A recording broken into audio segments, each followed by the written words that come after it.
Now we're going to look at the scrape period and how your 4 farms play into this system. So now the scrape period is roughly October 15th through November 5th. Okay, now here's what's going to happen. The buck now is going to travel like this line shows. So he's bedding by now. If they pick the corn, he's up on the oak ridge. He's going to travel by the doe bedding areas, leave scrapes along the field edges, go through this doe unit. He's going to cross the road right here by this ditch because it gives him cover.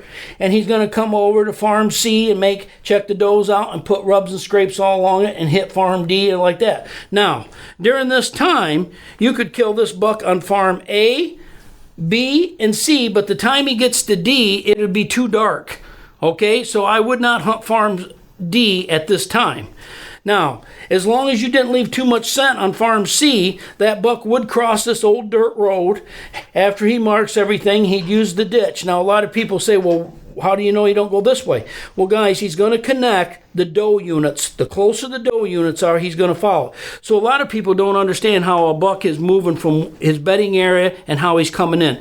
All it takes me is a trip through the woods, and I can explain how he's most likely going to do it. So the buck would be going this way around the system. It would not be this way because he's going way too far before he gets to a doe unit. He's going to connect the habitats closest.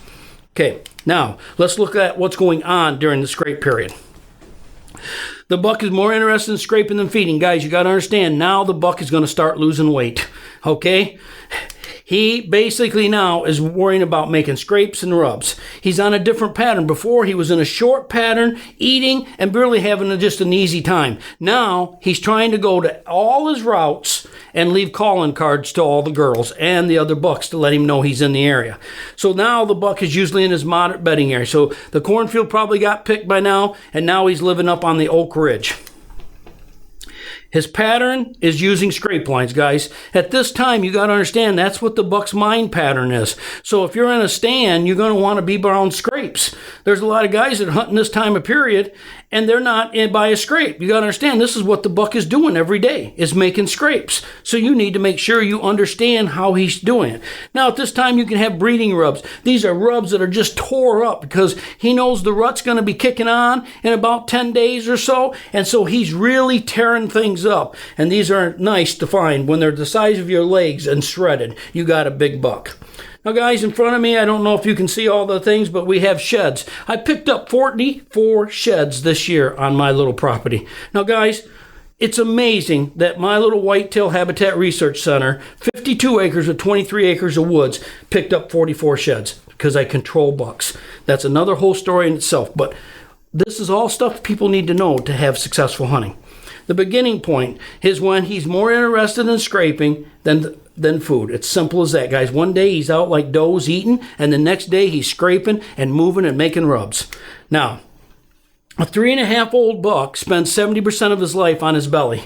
He's more like an old male dog. And out of the 70% area that he's on his belly, out of the 30% that's left, 20% is in his core area. That's why I mentioned the sheds.